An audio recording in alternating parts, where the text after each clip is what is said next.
అందరికీ హాయ్, నేను మీ Latha. Welcome to my channel. ఈరోజు మినీ పాస్తా రెసిపీ అయితే ఏ విధంగా చేయాలో చూపించబోతున్నాను.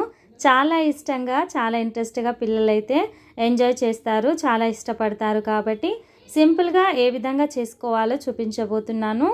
ఒక కడాయి పెట్టుకోవాలి, అందులో నీళ్లు వేసుకోవాలి.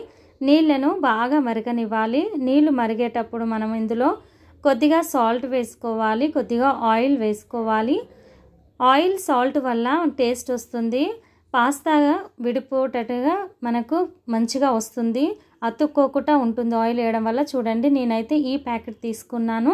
చాలా ఈజీగా త్వరగా బాయిల్ అయిపోతుంది. వాటర్లో వేయాలి. మరుగుతున్నటువంటి వాటర్లో పాస్తాను వేసేసేయాలి. వేసేసి కలుపుకోవాలి. మనం ఆయిల్ వేసాం కాబట్టి విడివిడిగా వచ్చింది. చూడండి, అతుక్కోకుండా చాలా బాగా వచ్చింది. ఇలా ఉడికిపోయిందో లేదో మనం ఒకసారి చేతితోటి చెక్ చేసుకోవాలి. చెక్ చేసుకున్న తర్వాత ఇప్పుడు చల్లనీళ్ళు వేసుకోవాలి. చల్లనీళ్ళు వేయడం వల్ల ఇంకా మనకి పొడి పొడిగా వస్తుంది. పాస్తా రెసిపీ అనేది చాలా బాగా వస్తుంది అన్నమాట. ఇలా వాటర్ వేసుకున్న తర్వాత చల్లనీళ్ళు వేసుకున్నాక ఇలా ఒక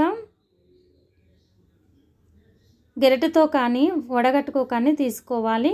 ఇలా తీసుకున్న తర్వాత మళ్ళీ కడాయి పెట్టుకోవాలి. కడాయి వేడైన తర్వాత ఆయిల్ వేసుకోవాలి. ఆయిల్ వేడవనివ్వాలి. ఆయిల్ వేడైన తర్వాత సన్నగా తరుక్కున్నటువంటి వెల్లుల్లిని వేసుకోవాలి. ఇందులో క్యారెట్ ముక్కలు వేసుకోవాలి, క్యాప్సికమ్ వేసుకోవాలి.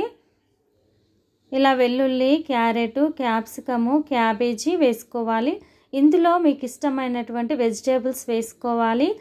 ఒకే రకమైనవి కాకుండా వేరువేరుగా వేసుకోవచ్చు. ఇలా అన్నీ కూడా వేసుకున్న తర్వాత సాల్ట్ వేసి కలుపుకోవాలి. కొద్దిగా పచ్చిమిర్చి తీసుకోవాలి, ఒక 4-5 చీలికలుగా చేసుకొని వేసుకోవాలి. 1/2 టేబుల్ స్పూన్ మిరియాల పొడి, పెప్పర్ వేస్తూ ఉన్నాను. ఇందులో కారం యూజ్ చేయట్లేదు, కారం వేస్తే టేస్ట్ పోతుంది. ఇక్కడ కొద్దిగా ఫ్రై అయిన తర్వాత చిల్లీ సాస్ వేసుకోవాలి, 1 టేబుల్ స్పూన్ అంతా. 1 టేబుల్ స్పూన్ సోయా సాస్ వేసుకోవాలి. 1 టేబుల్ స్పూన్ గ్రీన్ చిల్లీ వేసుకోవాలి సాస్. ఇవన్నీ సాసులు కూడా మనం 1 టేబుల్ స్పూన్ వేసుకోవాలి.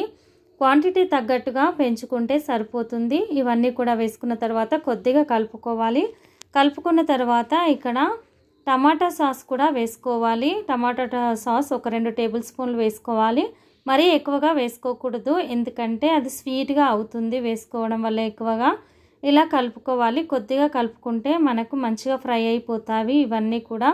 ఇలా వెజిటేబుల్స్లతో పాటు అన్నీ ఫ్రై అయిన తర్వాత కొద్దిగా మనం వేసుకుంటూ ఇలా కలిపేసుకోవాలి. అంతే, పాస్తాను వేసేసుకొని కలిపేసుకుంటే సరిపోతుంది. మనం ముందుగానే పాస్తాలో ఉడికించేటప్పుడు సాల్ట్ వేసాము, మళ్ళీ కొద్దిగా ఇందులో వెజిటేబుల్స్లో వేసాము. ఒకసారి చెక్ చేసుకుంటే సరిపోతుంది. అంతేనండి, చాలా సింపుల్గా ఎంతో టేస్టీగా ఉండేటటువంటి పాస్తా రెసిపీ అయితే మనకు రెడీ అయిపోయింది. Mini pasta recipe. కొద్దిగా కొత్తిమీర వేసుకోవాలి. కొత్తిమీర వేసుకొని గార్నిష్ చేసుకుంటే అంతేనండి, వేడిగా సర్వ్ చేసుకుంటే సరిపోతుంది. సూపర్ టేస్టీగా ఉండే పాస్తా రెసిపీ అయితే మీకు నచ్చిందని అనుకుంటూ ఉన్నాను. నా ఛానల్ ఎవరైతే ఫస్ట్ టైం చూస్తున్నారో సబ్స్క్రైబ్ చేయండి, లైక్ చేయండి, షేర్ చేయండి, కామెంట్ చేయండి. Thank you friends, thank you for watching. Like చేయడం అయితే మర్చిపోవద్దు. మీ సపోర్ట్ నాకు కావాలి ఫ్రెండ్స్. Thank you.